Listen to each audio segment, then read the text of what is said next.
അപ്പൊ അർശിൽ കൊണ്ടുപോയി ആ ആത്മാവിനെ രേഖപ്പെടുത്തി ഇയാളെ മയ്യത്ത് കൊണ്ട് ഖബറിലേക്ക് വെക്കുന്നു. ആ ഖബറിലേക്ക് വീണ്ടും മടക്കപ്പെടുകയാണ്. ഈ വിനീതൻ ഇന്നലെ ആ ഭാഗം ചർച്ച ചെയ്തതാണ്. സാലിഹായ മയ്യത്താണെങ്കിൽ, സാലിഹായ മനുഷ്യനാണെങ്കിൽ അവർക്ക് ചോദ്യത്തിന് മറുപടി പറയാൻ ഒരു വിഷമവുമില്ല, ഒരു പ്രയാസവുമില്ല. അവർ തന്റെ ഇടത്തോടെ ചങ്കൂറ്റത്തോടെ മറുപടി പറയും അത്രേ. ബഹുമാനമുള്ള സഹോദരങ്ങളെ, മുൻകർ നക്കീറാണ് ഖബറിലേക്ക് ചോദ്യം ചെയ്യാൻ വരുന്നതെങ്കിൽ ഇന്ന് നാം മദ്രസകളിൽ പഠിച്ച മുൻകർ നക്കീറിനെ കുറിച്ച് നമുക്ക് ഓർമ്മയുണ്ട്. എത്ര പ്രഭാഷണങ്ങളിലൂടെ മുൻകറിനെയും നക്കീറിനെയും നാം ചർച്ച ചെയ്താൽ മുൻകർ ആരാണ്, നക്കീർ ആരാണെന്ന് നമുക്ക് എന്ത് പരിചയമാണുള്ളത്. അതുകൊണ്ട് ഈ വിനീതൻ എല്ലാ സദസ്സിലും പറയുന്നുണ്ടെങ്കിലും ഒരു പക്ഷേ പള്ളത്തുകാര് കേട്ട് കാണില്ല. ആരാണ് മുൻകർ നക്കീർ എന്ന് പറയട്ടെയോ. ഹബീബായ റസൂലുള്ളാഹി തങ്ങൾ ഒരിക്കൽ ഉമർ റളിയല്ലാഹു തആല അൻഹുവിനെ തട്ടിയിട്ട് അവിടുത്തെ തോളിൽ തട്ടിയിട്ട് പറയുകയാണ്, ഉമറേ കൈഫ അന്ത യാ ഉമർ ഇദാ കുന്ത മിനൽ അർളി ഫീ അർബഅതി അദ്റുഇൻ ഫീ ദിറാഇൻ ഫറഅയ്ത മുൻകറൻ വനകീറാ. വീരശൂര പരാക്രമിയാണ് ഉമർ അൽ ഫാറൂഖ്. ആരെയും ഭയപ്പെടാത്ത വ്യക്തിയാണ്. ധർമ്മം എന്ന രണ്ടക്ഷര ലോകത്തിന്റെ മുന്നിൽ നീതി എന്ന പടവാളിന്റെ പേരിന്റെ ഉടമയായ ലോകത്തിന്റെ നേതാവായ മുഹമ്മദ് മുസ്തഫ തങ്ങളുടെ അനുയായിയും തണലുമായ താങ്ങും തണലുമായ പരസ്യമായി കഅബയുടെ ഖില്ല പിടിച്ച് ഷഹാദത്ത് ഉരുവിടാനുള്ള ചങ്കൂറ്റം കാട്ടിയ മഹാനായ അമീറുൽ മുഅ്മിനീൻ ഉമർ അൽ ഫാറൂഖിന്റെ നെഞ്ചിൽ തട്ടിയിട്ട് അല്ലാഹുവിന്റെ റസൂൽ ചോദിക്കുകയാണ്, ഉമറേ ഉമറേ. ഒരിക്കൽ സുബഹി നമസ്കാരത്തിന് അല്ലാഹുവിന്റെ റസൂൽ നേതൃത്വം നൽകിയ ആ മദീന പള്ളിയുടെ ഉമ്മറപ്പടിയിൽ ചാരിയിരുന്നിട്ട് ബഹുമാനപ്പെട്ട ഉമറിനെ മെല്ലെ അടുത്ത് വിളിച്ചിട്ട് പറയുകയാണ്, ഉമറേ നീ മരണപ്പെട്ടാൽ 6 അടി മണ്ണിലേക്ക് നിന്നെ മയ്യത്ത് കൊണ്ട് വെക്കപ്പെടുമ്പോ, 4 ഖബറിനകത്തേക്ക് നിന്റെ മയ്യത്ത് കൊണ്ട് വെക്കപ്പെടുമ്പോ, ഇന്നലെ ഖബറിനെ കുറിച്ച് ഇവിടെ ചർച്ച ചെയ്തപ്പോ നമ്മുടെ നാട്ടിലെ സഹോദരിമാർക്ക് ഖബറൊന്ന് കാണണം എന്നൊരു ബൂതി ഉണ്ടായെങ്കിൽ ഇന്ന് ആ ഖബർ കുഴിച്ചിട്ടുണ്ട്. ആ ഖബർ കണ്ട എത്ര സഹോദരിമാരാണ്. ഈ ഹദീസ് ഒന്ന് കേൾക്കണേ, അയവിറക്കണേ. ആ ഖബറിലേക്കൊന്ന് നോക്കിക്കോ. അല്ലാഹുവിന്റെ റസൂൽ മദീന പള്ളിയുടെ ഉമ്മറപ്പടിയിൽ വെച്ച് ഉമറിനോട് പറയുകയാണ്, ഉമറേ 4-2 അല്ലെങ്കിൽ 6-2 ഖബറിനകത്തേക്ക് നിന്റെ മയ്യത്ത് കൊണ്ട് വെക്കുമ്പോ ഫറഅയ്ത മുൻകറൻ വനകീറാ, മുൻകറിനെയും നക്കീറിനെയും നീ കാണുമ്പോ കൈഫ അന്ത യാ ഉമർ, ഉമറേ നിന്റെ അവസ്ഥ എന്തായിരിക്കുമെന്ന് അല്ലാഹുവിന്റെ റസൂൽ ചോദിക്കുകയാ. ഉടനെ ഉമർ ഫാറൂഖ് പറയുകയാണ്, വമാ മുൻകറും വനകീറുൻ യാ റസൂലല്ലാഹ്. പരിശുദ്ധ പ്രവാചകന്റെ തണലാണ്, അല്ലാഹുവിന്റെ റസൂലിന്റെ വലം കൈയാണ്, അല്ലാഹുവിന്റെ റസൂലിന്റെ എല്ലാമായ ഉമർ അൽ ഫാറൂഖ് റളിയല്ലാഹു തആല അൻഹുവിനോട് ഉമർ റളിയല്ലാഹു അൻഹുവിന്റെ നെഞ്ചിൽ തട്ടിയിട്ട് ആരാണ് മുൻകർ നക്കീർ എന്ന് നബി തങ്ങൾ പരിചയപ്പെടുത്തി കൊടുക്കുകയാണ്. ഇന്ന് മദ്രസകളിൽ പഠിക്കുമ്പോൾ മുൻകറിനെയും നക്കീറിനെയും കുറിച്ച് പഠിക്കുന്നവരാണ്. ആ ഖായിദ മടക്കി വെച്ചിട്ട് വർഷങ്ങളായി 6-ാമത്തെ വയസ്സിൽ മദ്രസയിൽ പോയി മുൻകറിനെ കുറിച്ച് നക്കീറിനെ കുറിച്ചും കേട്ടവരാണ്. ഇന്നേ വരെ മുൻകർ ആരാ നക്കീർ ആരാന്ന് നമുക്കൊരു ബോധവും ഉണ്ടായിട്ടില്ല. ബഹുമാനപ്പെട്ട ഉമർ റളിയല്ലാഹു അൻഹുവിനെ നോക്കിയിട്ട് അല്ലാഹുവിന്റെ റസൂൽ പറയുകയാണ്, ഫറഅയ്ത മുൻകറൻ വനകീറാ, മുൻകറിനെയും നക്കീറിനെയും നീ കാണുമ്പോ നിന്റെ അവസ്ഥ എന്താണ് ഉമറേ? ഉടനെ ഉമർ റളിയല്ലാഹു അൻഹു ചോദിക്കുകയാണ്, വമാ മുൻകറും വനകീറുൻ യാ റസൂലല്ലാഹ്. ആരാണ് മുൻകർ നബിയെ, ആരാണ് നക്കീർ നബിയെ? അല്ലാഹുവിന്റെ റസൂൽ പറയുകയാണ്, ഇതേപോലുള്ള 6 അടി മണ്ണിനകത്തേക്ക് പലക നിവർത്തി വെച്ചിട്ട് അതിന്റെ മുകളിലേക്ക് മണ്ണിട്ട് എല്ലാവരും സലാം ചൊല്ലി നമ്മെ ഒറ്റയ്ക്ക് ആ ഹൈദറോസ് പള്ളി കമ്മിറ്റിയുടെ ശ്മശാനത്തിലാക്കിയിട്ട് മടങ്ങി പോകുമ്പോ 2 പേര് കടന്നു വരികയാ യബ്ഹുസാനിൽ അർള ബിഅൻയാബിഹിമാ. ചിരിച്ചുകൊണ്ടല്ല വരുന്നത്, നർമ്മം പറഞ്ഞുകൊണ്ടല്ല വരുന്നത്, സല്ലപിച്ചുകൊണ്ടല്ല വരുന്നത്. ബഹുമാനപ്പെട്ട നബി തങ്ങൾ പറയുകയാണ്, യബ്ഉസാനിൽ അർള ബിഅൻയാബിഹിമാ. ആ മുൻകറിന്റെയും നക്കീറിന്റെയും മുന്നിൽ കൊമ്പ് പോലെ വലിയ 2 പല്ല് നീളത്തിലുണ്ടത്രേ. രക്തരക്ഷസ് സിനിമ കണ്ട് പേടിക്കുന്ന എന്റെ സഹോദര സഹോദരി, ഡ്രാക്കുള കണ്ട് പേടിക്കുന്ന സഹോദര സഹോദരി, ഒരു ഖബറിനകത്ത് നിന്ന് ഒരട്ടഹാസത്തോടെ, ഒരു ഫിലിമിലൂടെ, കേവലം ഒരു 3D സ്ക്രീനിലൂടെ ഏതെങ്കിലും ഒരു കോലാഹലങ്ങളെ ശബ്ദവീചികളിലൂടെ അത്യാധുനിക ഉപകരണങ്ങളുടെ സഹായത്തോടെ മനുഷ്യനെ പേടിപ്പിക്കുന്ന നാടകങ്ങളും കലാവേദികളും നമ്മുടെ മുന്നിൽ ഉണ്ടായിരിക്കുമ്പോ അത് കണ്ടിട്ട് പേടിച്ചു പോകുന്ന മനുഷ്യ മക്കളെ, ഇതെല്ലാം ഒരു ഉപകരണം മാത്രമാ. ഇതെല്ലാം നശിച്ചു പോകുന്ന കുതന്ത്രമാണ്. ഇതെല്ലാം ഒരു ലൈറ്റിന്റെ പിന്നിലുള്ള പ്രവർത്തനമാണ്. ഇതെല്ലാം ഒരു കമ്പ്യൂട്ടറിന്റെ സഹായത്താൽ സംഭവിക്കുന്നതാണ്. കറണ്ട് കട്ടായി പോയാൽ അത് നിയന്ത്രിക്കുന്ന വ്യക്തിക്ക് അറ്റാക്ക് വന്നു പോയാൽ ആ രക്തരക്ഷസിന് ചലിക്കാൻ കഴിയില്ല, സംസാരിക്കാൻ കഴിയില്ല. അതിന്റെ പ്രവർത്തനങ്ങൾ ജനങ്ങളുടെ മുന്നിൽ സാക്ഷ്യപ്പെടുത്താൻ, കാഴ്ചവെക്കാൻ കഴിയില്ല. അതെല്ലാം കളിയാണ്, ചിരിയാണ്, തമാശയാണ്.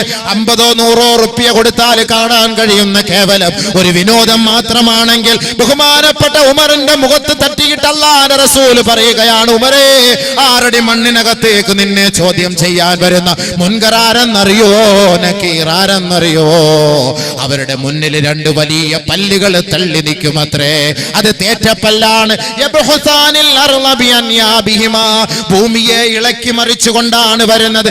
എത്ര വലിയ പർവ്വത സാനുക്കളും നിമിഷ നേരം കൊണ്ട് പൊക്ലൈനിലൂടെയും JCB-യിലൂടെയും തകർത്ത് തരിപ്പണമാക്കാനുള്ള അത്യാധുനിക ഉപകരണങ്ങൾ 21ാം നൂറ്റാണ്ടിൽ കണ്ടുപിടിക്കുകയും ആ സായം സന്ധ്യയിൽ നാം അതിന് സാക്ഷ്യം വഹിക്കുകയും ചെയ്യുന്നവരാണെങ്കിൽ ഇതെല്ലാം യന്ത്രങ്ങൾ മാത്രമാണ്, മനുഷ്യന്റെ പ്രവർത്തനം കൊണ്ട് സംഭവിക്കുന്ന കാര്യങ്ങളാണ്. പക്ഷേ മനുഷ്യന് കൈകടത്താൻ കഴിയാത്ത ഒരു ലോകത്തേക്കാണ് മനുഷ്യ ഞാനും നിങ്ങൾ പോകുന്നത്. നമ്മെ മാടി വിളിക്കുന്നത് 6 അടി മണ്ണാണ്, 6 അടി മണ്ണാണ്. മനുഷ്യൻ കുഴിക്കുന്ന കുഴിയാണ്. ആ കുഴിയൊന്നും സംസാരിക്കുന്നില്ല, കുഴി ചലിക്കുന്നില്ല, കുഴിയൊന്നും ചർച്ച ചെയ്യുന്നില്ല. പക്ഷേ ആ കുഴി പ്രകമ്പനം കൊള്ളുമത്രേ, ആ കുഴി തീയായി മാറുമത്രേ, ആ കുഴി പാമ്പായി മാറുമത്രേ, ആ കുഴി നെരുപ്പായി ഉയരുമത്രേ, ആ കുഴി ഞെരിക്കുമത്രേ, ആ കുഴി ഇടങ്ങേറിന്റെ കാഹളം മുഴക്കുമത്രേ. ഇതെപ്പോഴാണ് സംഭവിക്കുക എന്നറിയോ? മനുഷ്യ, 6 അടി മണ്ണിനകത്ത് നിന്റെ സഹോദരനെ കൊണ്ട് കിടത്തിയിട്ട് ആ കബറിന്റെ മുകളിൽ മണ്ണ് വാരിയിട്ട് 6 അടി മണ്ണിന്റെ പരിസരത്ത് നിന്ന് 7 ചുവട്ടടി നീ പിറകോട്ട് മാറേണ്ട താമസം. ഭൂമിയെ ഇളക്കി മറിച്ചുകൊണ്ടതാ 2 പേര് കടന്നു വരികയാ. വെറുതെയല്ല.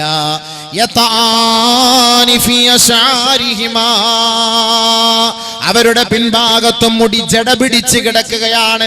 കാലിന്റെ താഴ്ഭാഗത്തോളം നീളത്തിൽ കിടക്കുന്ന മുടികളെ ചവിട്ടി മെതിച്ചുകൊണ്ടാണ് കടന്നു വരിക. വെറുതെയല്ല, വെറുതെയല്ല. അസ്വാതുഹുമാ കറഅദിൽ ഖാതിഫ്. ഇടിമുഴക്കം പോലുള്ള ശബ്ദ കോലാഹലത്തോടെയാണ് സഹോദരാ 15 കോടിക്ക് മുകളിലുള്ള സൂര്യന്റെ ആഘാതം സഹിക്കാൻ കഴിയാത്ത മനുഷ്യൻ അവൻ നിലവിളിച്ചു കൊണ്ടിരിക്കുകയാണ്, പടച്ചവനെ ഒരു മഴ വേണമേ, ഒരു തുള്ളി മഴ കൊണ്ട് ഞങ്ങളെ സമാശ്വസിപ്പിക്കണമേ എന്ന് നിലവിളിച്ച് നിലവിളിച്ച് നിലവിളിച്ച് ദിനരാത്രങ്ങൾ റബ്ബിന് വേണ്ടി പ്രാർത്ഥിച്ചു കൊണ്ടിരിക്കുമ്പോ കാർമേഘം കൂടുകയാണ്. അവന്റെ വിളി അല്ലാഹു കേട്ടിരിക്കുകയാണ്. അവന്റെ വിളിക്ക് ഉത്തരം നൽകാൻ പോവുകയാണ്. കാർമേഘം മെല്ലെ കൂടുകയാണ്, ഇരുണ്ട് മൂടുകയാണ്, മിന്നൽ പൊള്ളുകയാണ്. മിന്നൽ പ്രളയത്തിലൂടെ അതാ ഒരു ഇടിമുഴക്കത്തിന്റെ ശബ്ദ കോലാഹലങ്ങളിലൂടെ മനുഷ്യൻ പേടിച്ചു പോവുകയാണ്. ഇടിമുഴക്കത്തിലൂടെ മനുഷ്യൻ അതാ അവന്റെ ടിവിയുടെ സ്വിച്ച് ഓഫ് ആക്കുന്നു, ഫോണിന്റെ സ്വിച്ച് മാറ്റിവെക്കുന്നു, മെയിൻ സ്വിച്ച് ഓഫ് ആക്കി വെക്കുന്നു. ഭാര്യ ഭർത്താവിനെ കെട്ടിപ്പിടിച്ചു കിടക്കുന്നു. മക്കൾ ഉമ്മാന്റെ ഒക്കത്തിലേക്ക് ഓടി വരികയാണ്. വാതിലുകളും ജനാലകളെല്ലാം കൊട്ടിയടക്കുകയാണ്. ലോകം അവസാനിക്കുകയല്ല, ലോകത്തിന് അന്ത്യം സംഭവിക്കുകയല്ല, മഴ പെയ്യാൻ പോവുകയാണ്. മഴയ്ക്ക് മുന്നോടിയായ ഒരു ഇടിമുഴക്കം മാത്രമാണ് വാനിൽ കേൾക്കുന്നത്. ആ ഇടിമുഴക്കം കേൾക്കാൻ മനുഷ്യ നമുക്ക് സാധ്യമല്ല, നമുക്ക് സാധ്യമല്ല.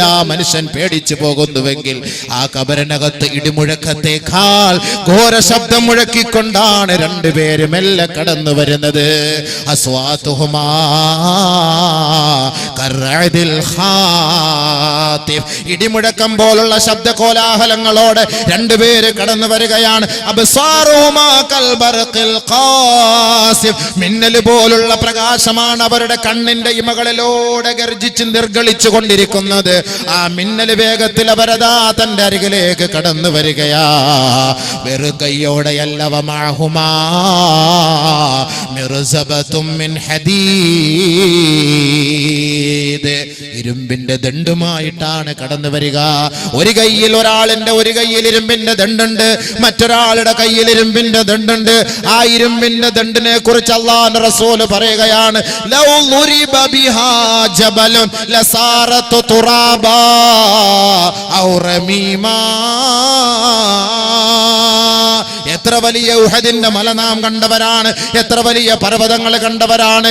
കേരളത്തിന്റെ വിനോദസഞ്ചാര മേഖലകളിലൂടെ എത്രയോ കിലോമീറ്ററുകൾ താണ്ടി മലയുടെ മുകളിലേക്ക് കയറി നൃത്തം ചവിട്ടുന്ന ചെറുപ്പക്കാരികളെ, എത്ര മലകളാണ് നാം സാക്ഷ്യം വഹിക്കുന്നത്.